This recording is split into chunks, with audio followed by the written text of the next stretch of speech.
May I request Mr. Sashi Kumar to come on stage and introduce Mr. P. Sainath. Good morning, and let me say what a distinct pleasure it is to introduce P. Sainath in this forum.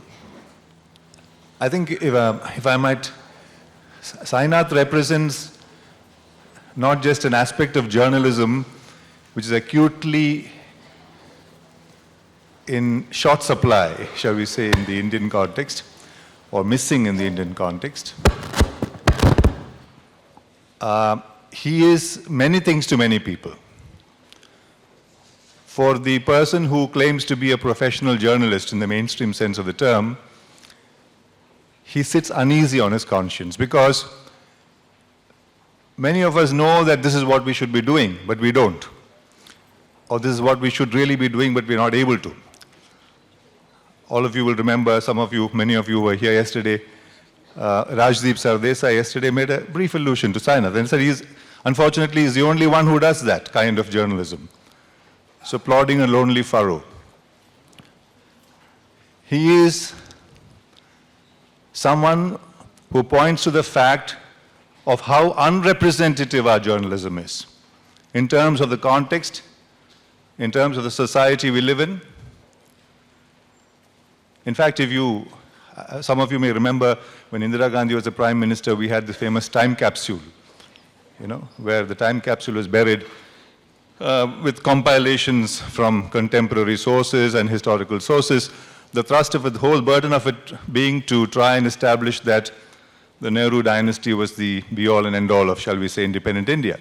Obviously, the opposition raised a hue and cry. The time capsule was exhumed and destroyed, as we know. But imagine if today we were to bury a time capsule with samplings of the contemporary media, and imagine, God forbid, that there's some natural calamity, a tsunami or something which washes all of us away, and the civilization 100 years hence was trying to infer what India at the dawn of the 21st century was, based on what's available in this time capsule. Would you blame that civilization at arriving at the conclusion that India at the dawn of the 21st century must have been a huge city-state? Because there'll hardly be any ruralness in that whole sampling. That's how unrepresentative the formal representation of the media is in our day and time. And it is one man, it's a kind of one-man institution who is going against this current. And so you can imagine what P. Sainath is all about. So he's trying to create space for the larger reality of India, for the overwhelming reality of India, the stories of deprivation, of want, of disease, of injustice, which is the dominant reality of India. And he has also shown journalists who often deplore that, what do we do, the mainstream papers, there's no space for this. He's worked in mainstream media, and he has created that space. He has created that space not just in the Hindu area he worked, in the Times of India before that. And so it's almost made it a point, is kind of saying that it's a fallacy to think that there is some kind of a rule which says you shall not talk about these areas. If you have the passion, if you have the commitment, if you have the knowledge, the dedication and the sustained and the ability to sustain all of these, you can create that space. It is therefore no wonder that Sainath is a one-man institution. I have particular pleasure in introducing you also because I have known him as a journalism educator, particularly in this sphere. He's been teaching at the Asian College of Journalism for over 14 years now, and we have a program called Covering Deprivation, and he's a pillar of that program, in delivering that program. So in all of these respects, Sainath is, I think, a unique phenomenon, not just in Indian journalism, but in world journalism, in representing the voiceless, the unrepresented. Today, of course, we are going to talk primarily about his latest venture, which is taking his whole project online, into cyberspace, and putting it on the public sphere, as it were, in cyberspace. And as it is, it's a huge project, and Sainath is very, very meticulous and very, very conscientious in what he does. He was just telling me that I have such a big thing to say and I have so little time to say all that I have to do. So I'm going to now leave him to introduce us to this fascinating, massive project that he's just initiated. And it's, of course, a project in cyberspace, but I'm going to do that with one question which will probably have come later, that he is doing on cyberspace, he's going to project on cyberspace what he has been working on for several years now and writing on for several years now on exactly the opposite side of the divide. In other words, if you think there is something called the digital divide, he is going to project on this side of the divide what he has been working on the other side of the divide. So I'll ask him to comment on that and proceed with his presentation. At the end of it, we'll have time, hopefully, for some open interaction. And with these few words, it's a great pleasure, as I said, again, to introduce P. Sainath. Thank you very much, Sashi. Let me begin by responding to this thing about the digital divide. I was just saying it in the author's lounge to my friends, that the idea about the digital platform and the digital space is to democratize the digital, not romanticize it. Digital monopolies are in fact worse than any other media monopolies. They are worse because they have one capability and one practice that no other monopolies have. These guys own your personal data. They own your personal data, they sell it, they trade in it, they profit from it. Google, Yahoo, Facebook, Twitter, 7 guys control this gigantic thing called the net, but there is still a zone of relative anarchy and autonomy within which we can seek to open up spaces. Otherwise, you look at the levels of monopoly. Search engine, Google, 71% of all search. Email, Google, Yahoo, Outlook, 80% of email. The levels of monopoly are far greater than those you would find in other branches of media, and far more dangerous because they own your personal data. That said, the idea is then to democratize the digital while there is still sufficiently anarchic a space for us to get into and expand. And let me begin with rural India. Incidentally, rural, according to the census, anything that's not defined as urban is rural. That is the definition. Yeah, it's a fact. Anything that's not specifically defined as urban is rural. The latest coming in from rural India is the new data of the National Sample Survey Organization, which tells us that the average farm household in this country, this is less than a month old, the data, average farm household in this country, household, not individual, the average farm household from all sources of income earns less than 6,500 rupees a month. Now, if you take the household size at about 4.9 for a rural agricultural household, what does it mean people are earning? 6,500 a month is the household income. These are the people who put the food on your table. Okay? That's one part of what's happening. Second, if you look at, it tells us that more than 50% of these households are in debt. Third, the 2011 census talks to us about a 15 million drop in the population of full-time farmers as defined by the census. It means full status farmers are vanishing at the rate of 2,000 a day. But the columns in the census that are going up dramatically are agricultural laborers, which means that millions of farmers are falling into the ranks of the agrarian underclass. Now, rural India itself, I believe rural India is by far the most complex part of planet Earth. 833 million people, 780 languages, 6 of those languages spoken by more than 50 million, 3 of those languages spoken by more than 80 million, 1 of them spoken by more than 500 million. And I'm going to show you a clip at the other end. I was in Tripura last month, filming the language Saimar, which today has 7 speakers left.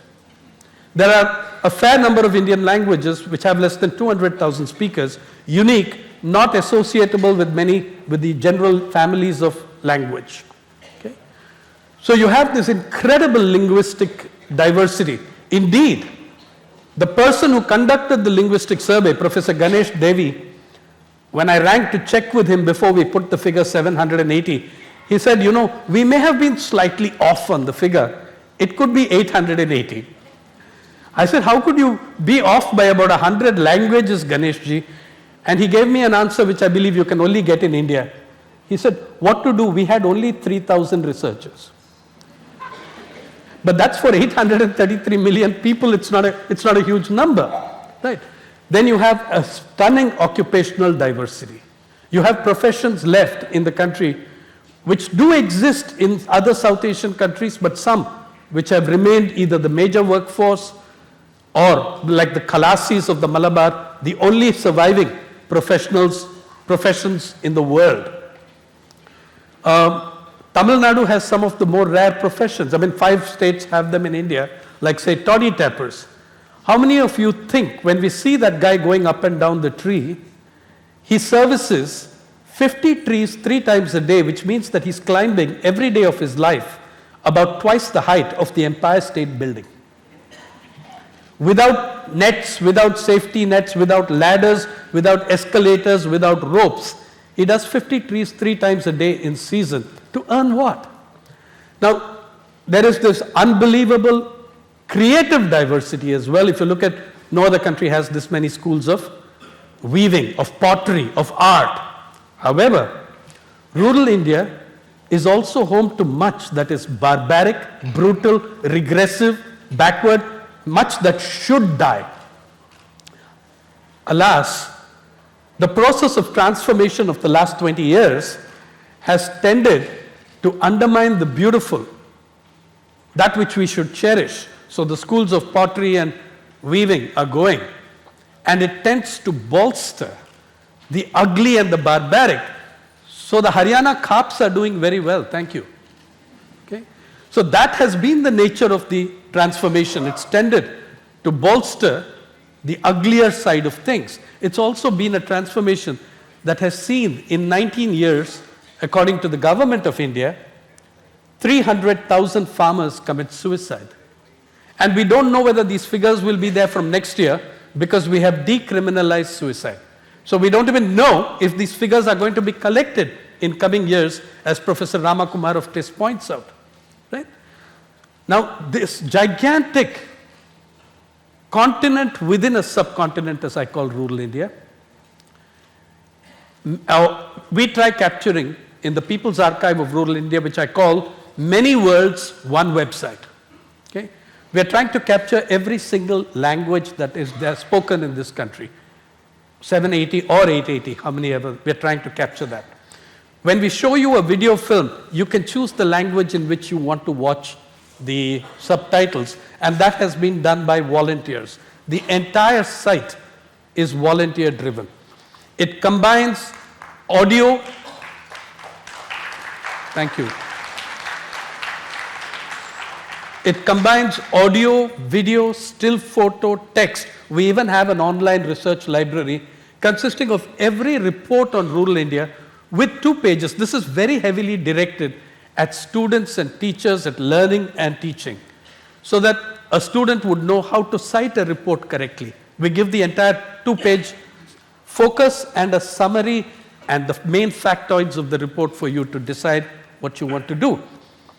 Now, let me begin by telling you, see, as Shashi was saying, where is this space in the mainstream media? It exists if you want it, but it's clearly not what managements and you'd be surprised how many journalists want it. Because since we went live on December 20th, and if I count the 100, 200 volunteers before that, we have now 800 people volunteering, half of about whom are highly skilled professional journalists already employed in the mainstream media, wanting to carry their material here because it won't fly in their channels and in their newspapers. Some of the journalists who have produced work for this have had 25, 30 years in the profession. Maybe you won't see it in their own names, but you'll see it. Right? And this is the idea. The idea is to capture not the spectacular, but the everyday lives of everyday people.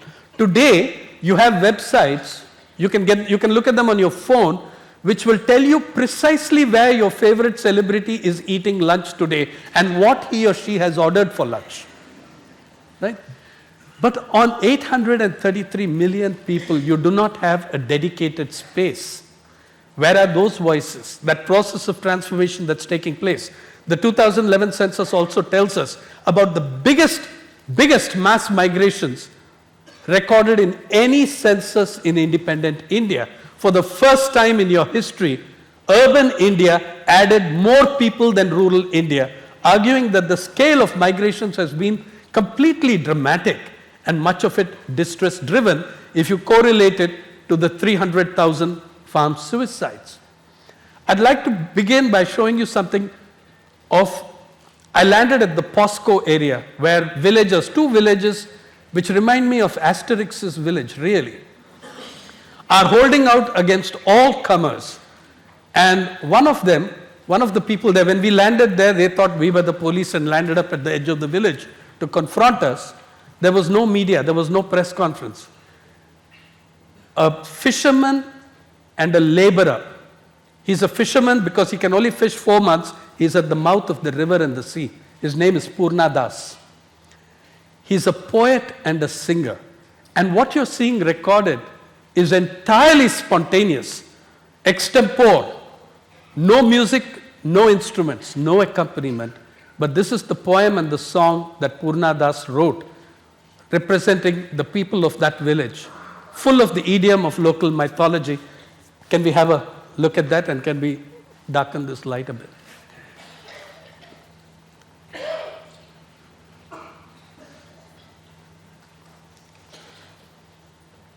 अरे Nilaj post company फेरी जा दक्षिण Korea आम भिटा माटी किंपाने बुलोटी देखाऊ मिछो चाकिरिया अरे रे Nilaj post company फेरी जा दक्षिण कोरिया आम भिटा माटी किंपाने बुलोटी देखाऊ मिछो चाकिरिया लोटी नेब भाई आम पान धान मा माटी ठारू करिबि स्थापन लोटी नेब भाई आम पान धान मा माटी ठारू करिबि स्थापन काजू जे सजना सबुले बलोटी काजू जे सजना सबुले बलोट छिड़ाइब आम नड़िया अरे रे नीलज पोस्क कंपानी फेरी जा दक्षिण कोरिया ये द्वितीय काश्मीरी ढिंकिया भूई लक्षे लक्षे लोक तामथा नुआई द्वितीय काश्मीरी ढिंकिया भूई लक्षे लक्षे लोक तामथा नुआई नुआ गाँ कुजंग 3 पंचायत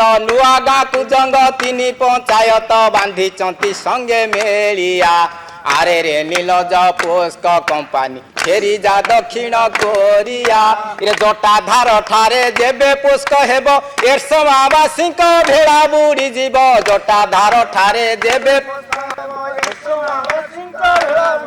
ये न करिवे चाष भांगी देवे बास न करिवे चाष भांगी देवे बास न रखिवे धान ओलिया अरे रे नीलज पोस्क कंपानी फेरी जा दक्षिण कोरिया रे गड़ कुजंगरे से कुंज बिहारी बसी छंती बाहु से प्रसार करी गड़ कुजंगरे से Kunj Bihari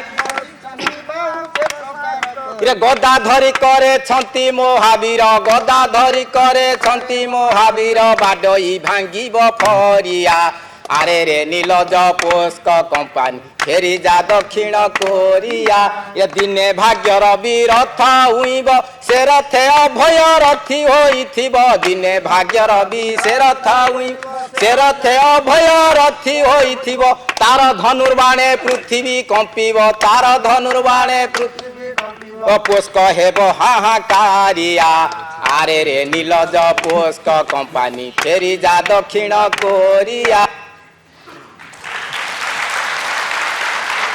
Yeah.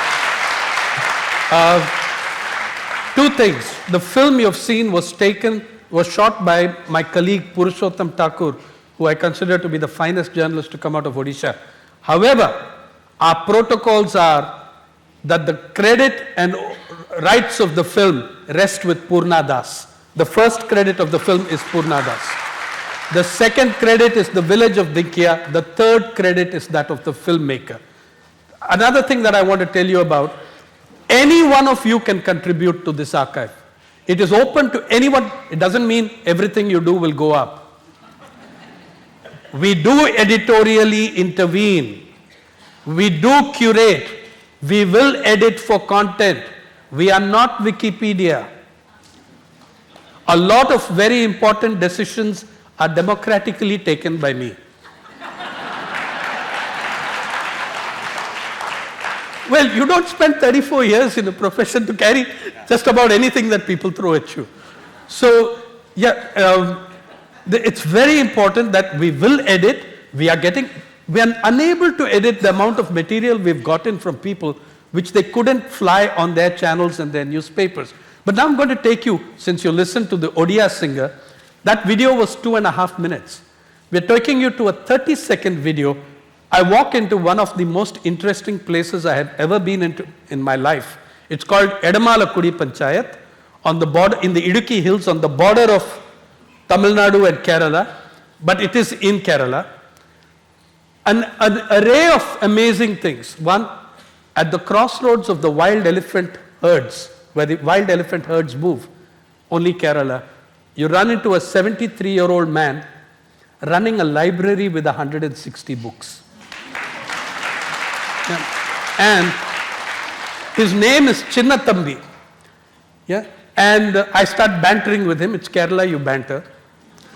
And he runs a small tea shop built of mud. He's got 160 books laid out, every one of them a classic. No chick lit, no bestsellers, no thrillers. The most borrowed book is the Malayalam translation of Ilango's Silappatikaram. This is the lowest literacy spot of Kerala. The lowest literacy spot, Idukki. And I told him, Chinnathambi, who will borrow your books? I say, I mean, come on. You know, I don't believe anyone here. These are all Mutavan tribals. Of course, we believed it, but we had to rag him a bit. And asked him, Chinnathambi, who reads this? He brought out his register. He showed me that there are only 24 families in the Kudi, just 24 families. The next Falia or Kudi or Basti is about 2 kilometers away. But in the last year, 37 books out of 160, 1/4 of his stock was in circulation. With comments, and we discovered 161st book. It was Chinnathambi writing his own autobiography, and that's his library.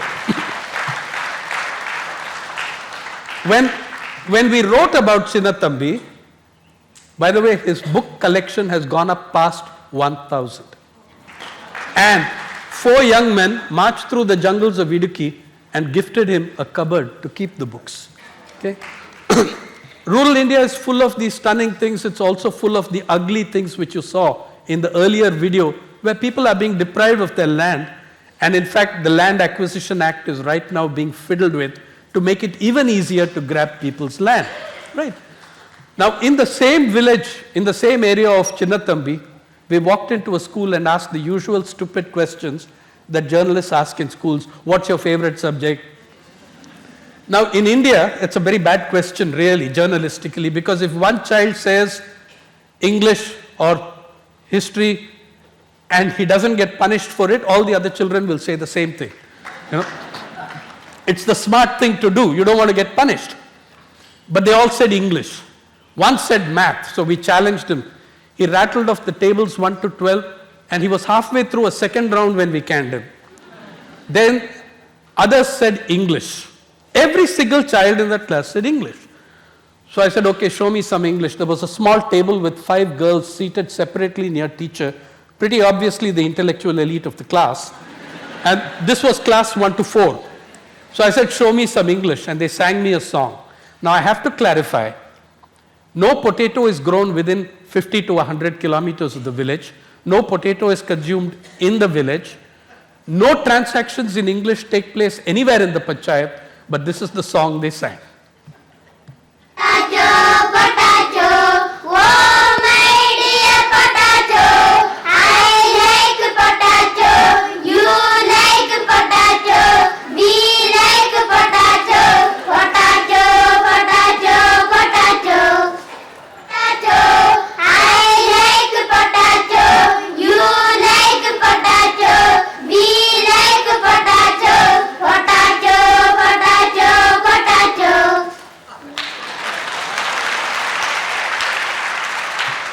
The first film we've made, full-length video film, 21 minutes, but we don't have the time for any full video today. We are showing you 40 seconds, 1 minute, 2 minutes, but the one of which we are going to show you about 3 minutes is from Tamil Nadu. And I think it features one of the great achievements that I have come across from a rural boy in Kovalam village, not far from Chennai. He's a Dalit. They face discrimination in their village. His ambition is so different, and he's achieved it, from that of his peer group. No, he did not want to be an MBA or a software techie.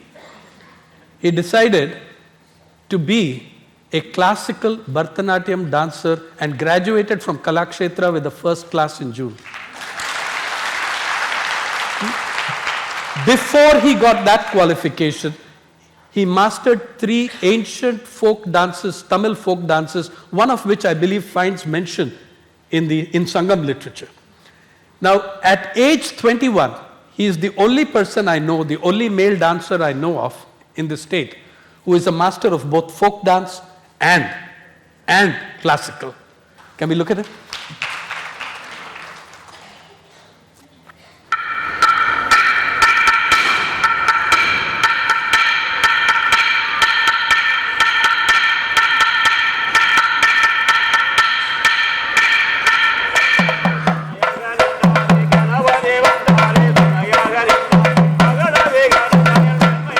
என் பெயர் காளி.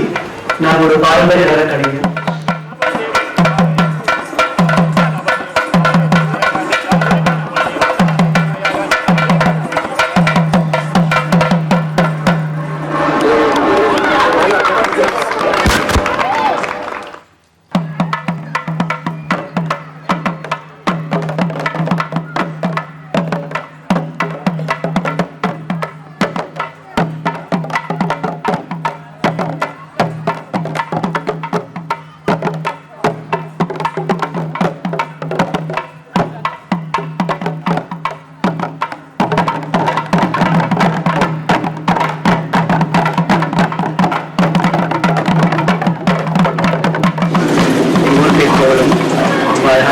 கிராமம் வீட்டு பக்கத்துலேயே beach, ரொம்ப அழகான place. நான் இப்போ கலாட்சேத்ராவில் 12th year diploma in Bharatanatyam படிச்சுட்டு இருக்கேன்.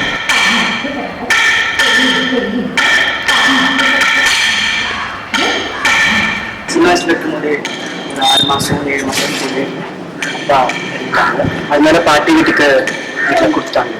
ஸோ பாட்டி தான் எனக்கு சின்ன வயசுலேருந்தே வளர்த்துட்டு இருந்தாங்க. ஸ்கூல் போயிட்டு வீட்டு போயிட்ட ஸ்கூல். செகண்ட் ஸ்டாண்டர்டில் ஸ்கூலில் ஒரு சின்ன டான்ஸ் பண்ணிட்டு இருந்தேன். அப்போ பார்த்துட்டு இல்லை இந்த ஸ்டேஜில் ஆடணும் அப்படின்னு சொன்னாங்க. அப்போ எனக்கு தெரியாது நான் இவ்வளோ பெரிய டான்ஸ்லாம் பண்ணுவேன்னு சொல்லி.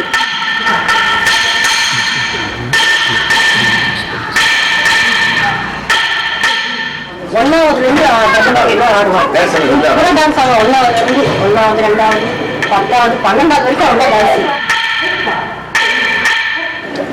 அம்மா இந்த வெற்றிக்கும் இப்போ டான்ஸ்லாம் இருக்கிறதுக்கு காரணமும் அவன் ஒன்னாவதுலேருந்து டான்ஸ் ஆட பழகிட்டான். அதனால நல்லா ஆடுவான். அவங்க சொன்னாங்க நல்லா இங்கிலீஷ் படிக்கணும், எல்லாம் படிக்கணும், நல்லா ஆடுறான். 60 பேர்ல 40 பேர் செலக்ஷன் ஆகும். அதில் ஒரு ஆள்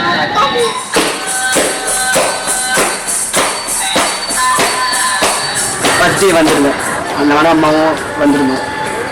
அழுவேன், என்னம்மா படிக்கணுமா, என்ன வேலைக்கு போயிட்டுமா, என்ன பண்ணுறதுன்னு தெரியலம்மா, ரொம்ப கஷ்டமாக இருக்குமா அப்படின்னு. முயற்சி பண்றா, ஆர்வமா இரு, அப்பதான் உனக்கு அந்த டான்ஸ் உனக்கு கிடைக்கும்.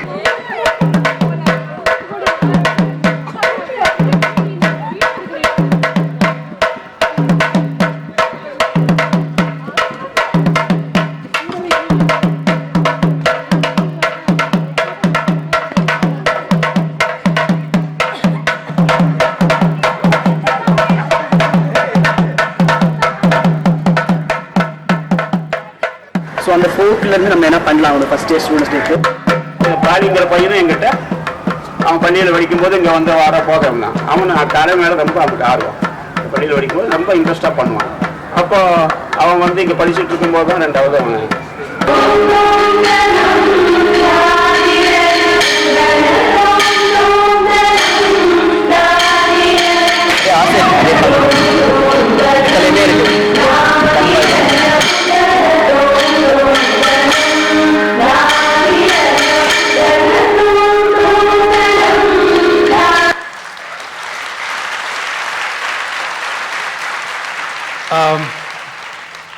I'd like to tell you that the filmmaker is sitting in the audience, Aparna Karthikeyan. And outside the core group of very urban city people who built Pari, our first filmmaker, commissioned filmmaker, is to be Kali doing a film on his folk dance teacher. Now, I was telling you about the incredible diversity. In Tripura, we filmed, it's a 30-second video, Sukurtang Saimar, the last Ochai of the Saimar people. That is, he's the medico-religious man. Sukurtang knows every herb, every plant, every tree in the forests of Tripura. When he goes, a part of your society and civilization dies. Okay? 7 speakers left in the Saimar language. There are about 200 Saimaris left, but only 7 of them have the language. Can we see Sukurtang? Tin lai de sima ta kanhonga kan tira dulaya dulaya ta kanhonga kan sharma ngai antam tabajamak hi dan shehta an de mingin halamin na suita kani misula kan kin thar khas kurthang saimar ai sharma kan la su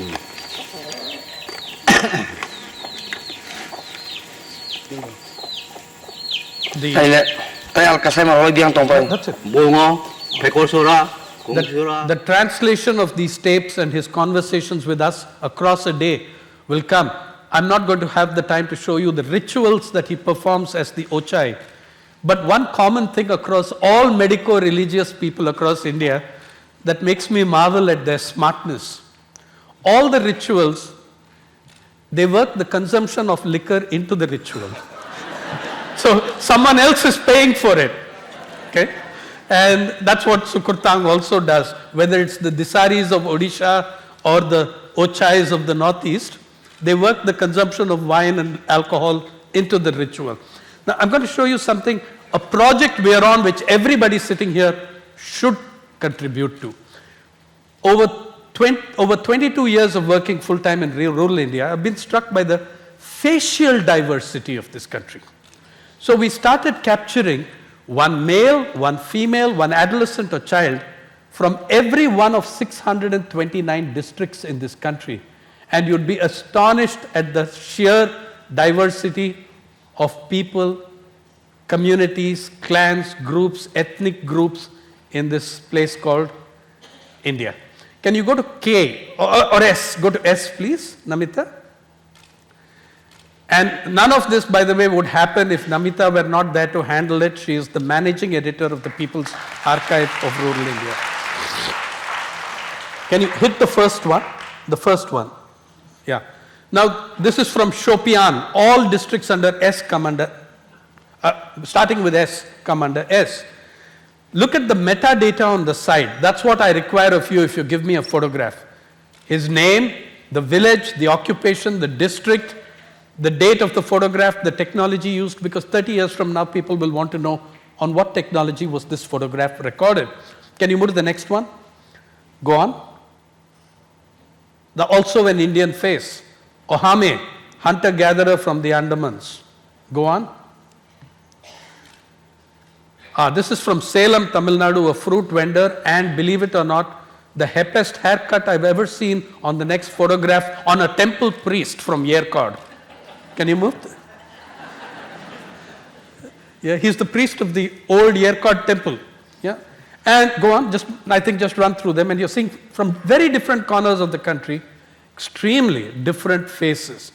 But what we found while doing it that mesmerized us was not just the facial diversity, but the occupational diversity.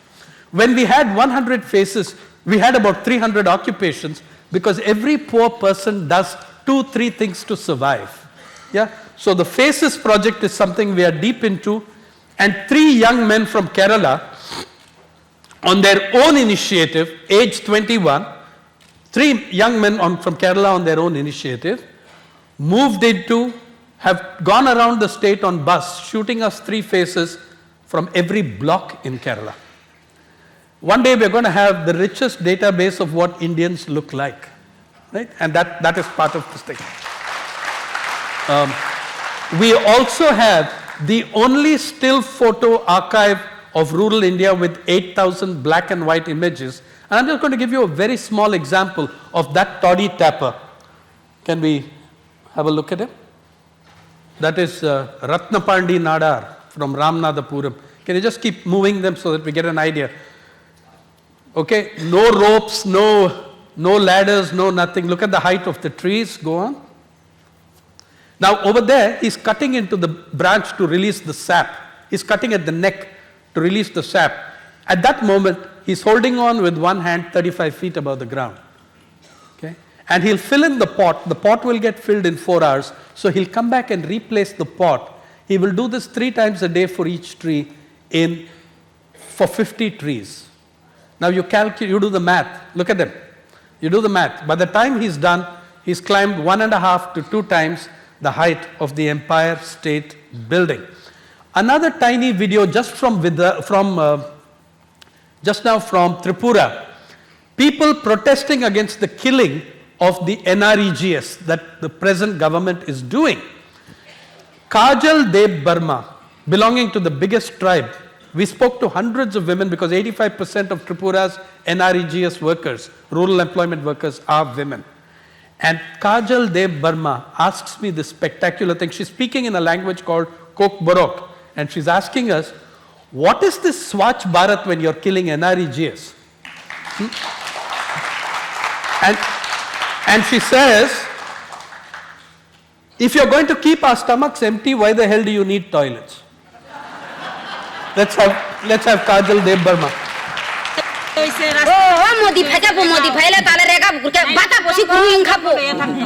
Artingkala bahayang na ba bigra boro buri churak loli mera boro tang khanya ba buri chu boro ban bata bosi komol nang khapu ab kun kok diba ngai joto tus thibe am chamai tui ma saya boy nung mati sini buino lolo hi hai ke bong ya ta suk ba ha suk bo phaima loge loge bo bata bo chawo rega bo chawo nga bahayang na ba sun bigra ba thuis thang ba ya na.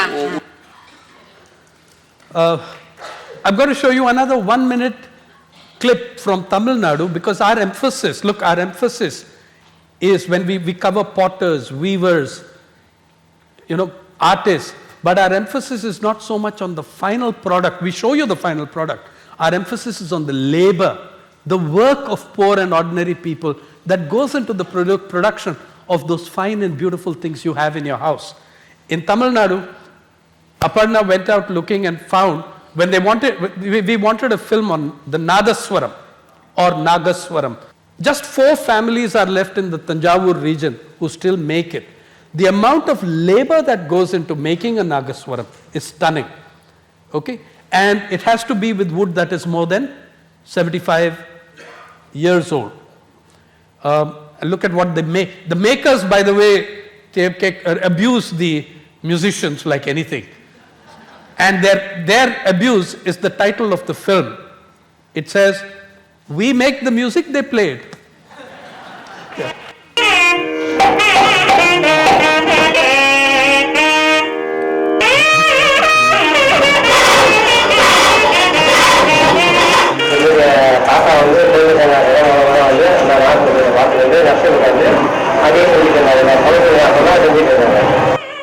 இதுக்கு பயன்படுத்துறது வர ஆச்சாமரம் ஜோடி இருக்கு வேறுபட்டு வந்து உங்களுக்கு service நல்லா இருக்கும் அவங்க செக் போட்டு வந்து நீங்க தந்திரமாக கடத்துறீங்க அதனால உங்களுக்கு பில்லு வேணும் 5000 ரூபாய்க்கு நியாயம் வாங்கி கூட 5 லட்சம் வரலையும் சம்பாதிக்கிறேன் இவங்களுக்கு வந்து 5000 ரூபாய்க்கு நியாயம் கொடுத்தோம்னா 1.5 ரூபா இல்லை 2 ரூபாயும் கிடைக்கலாம் 1 ரூபாயும் கிடைக்கலாம்.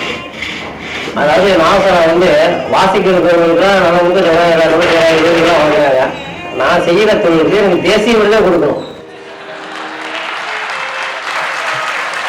நாயகர் தொழில் வந்து ஒரு வளர்ப்பு இல்லைங்க.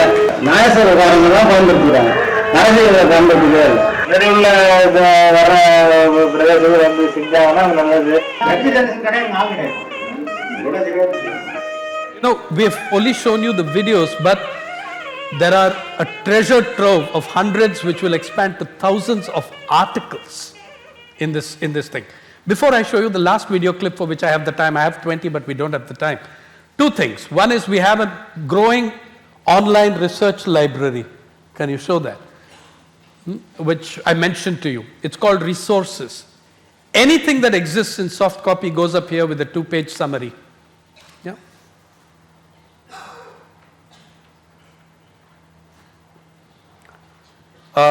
Also, there are articles, there are still photos, there's audio. You can do this one in the audio.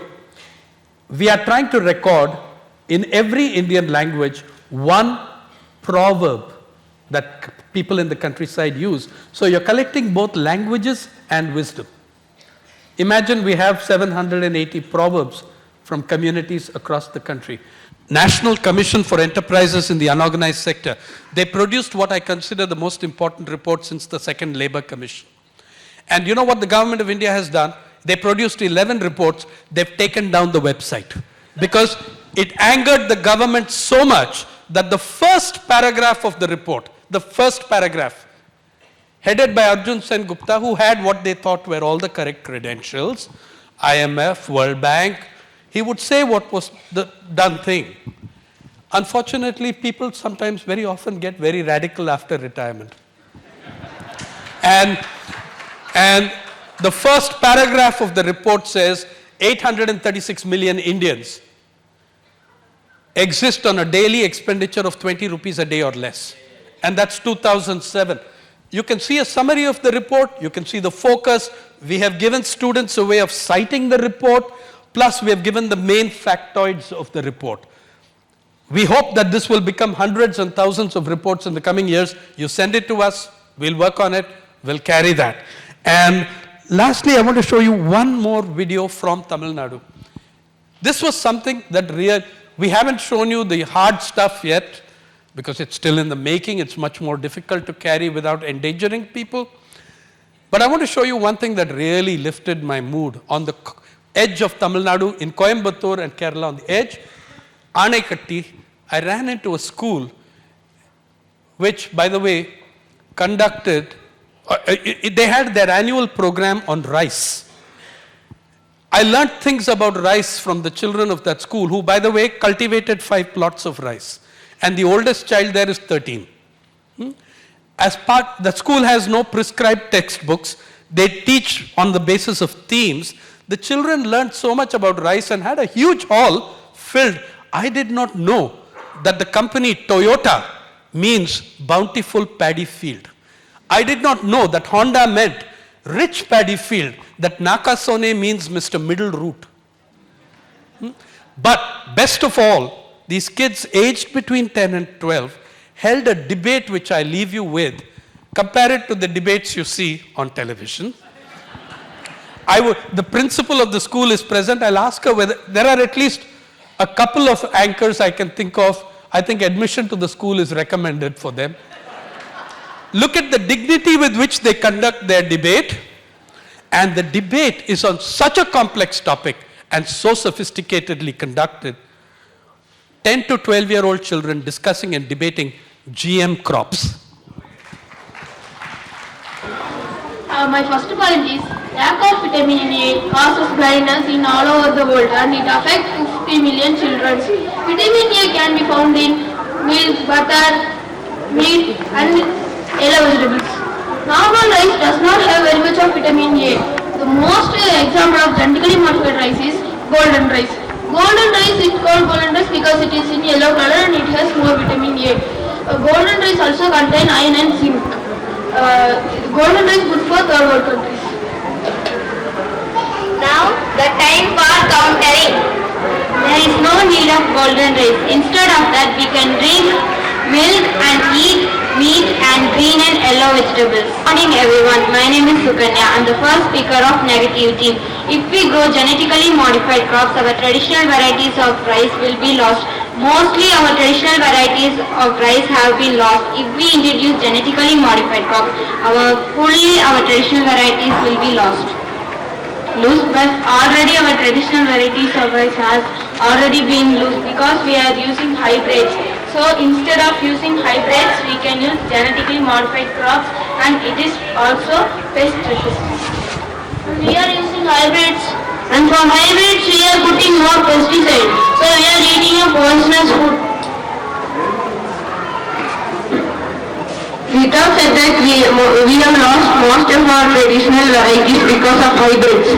But should we lose all of our traditional varieties because of GM crops? And Prashant said we are eating poisonous food from pesticides. But we can eat organic food also, then so no need of GM crop. Almost everyone of here will eat brinjal. In home, when we are cutting brinjal, we will see worms in it. To avoid that, farmers use pesticides. That is bad for our health. We can use BT brinjal. BT brinjal is pest resistant and it is big in size, so the farmers can earn money. And one brinjal is enough for the whole family, so we can also save. BT brinjal is having a hygiene. There are few insects which we eat only BT brinjal. If that insect go eat that BT brinjal, that insect will die. Insect will die. There are few birds which will eat that kind of insect. And if that bird didn't get that insect, that bird species will also die. So BT brinjal are made in big companies in America. In America, they will sell it for low price. In other countries, they will sell it for high price. So the farmers are buying loans from banks, and if they cannot pay it back, means they are committing suicide. But US Department of Agriculture tested the pollen of BT corn, and they found that it is poisonous to monarch butterflies. And monarch butterflies are not doing any harm to these crops. They are just pollinating the crop. But they are simply dying because of the poison. And they are very good part of the ecosystem, but now they are... How good was that? That is a 2-minute clip from an 11-minute film. You did not see any complete film. You have to go up there, and you go up there by entering www.ruralindiaonline, one word, ruralindiaonline.org, right? And Well, so that was a sampling, a kind of this grand project, www.ruralindiaonline.org. So we've run absolutely out of time. But then, since Sainath is making the difficult possible, we'll try and make the impossible possible, which is get some time from out of time. And I'm going to eat into your lunch for 5 minutes. Just take 2 or 3 questions and close this. Very quickly, yeah. It's a commendable effort, thank you. My question is, what are you editing out? Why do you need to edit? What do you you're have a editing policy out? for that? Yeah. Why do Shall you we just take all the questions and answer them? The second question. So the government is financed by the corporates and the media is owned by the corporates. So in America and all, we have seen initiatives like the Young Turks, which is, free independent media. So really think internet and free media and internet is the way to go for, responsible, unbiased media and journalism. Right, okay. You meant that is a Nadaswaram, which is not a Tamil word. That is called as Nayanam. That word was replaced with Nadaswaram. Okay. All right, thank you. Thank you. Shall I answer? What are we editing out? Each of the filmmakers and the article writers and the photographers are doing their own editing. Yeah, they give us a complete product. If they need a film editor, we give them that support. Now, when you have seen videos you have seen clips of videos. Those videos may be 20 minutes, 15 minutes in length. But to get 15, 20 minutes in length, the camera person and the storyteller, and Pari is about storytelling. This site is about something that journalism has lost, the art of storytelling. The editing,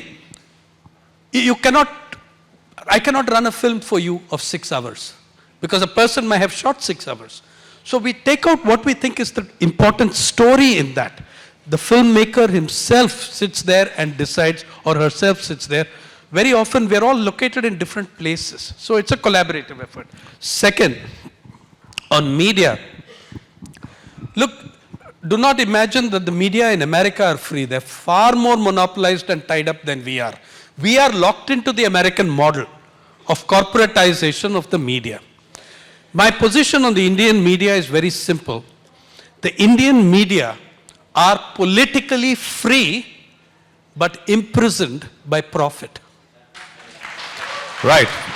That's a good note. So do we consider this an independent space? No. We consider it a space where there is still some zones of anarchy and freedom, relatively speaking.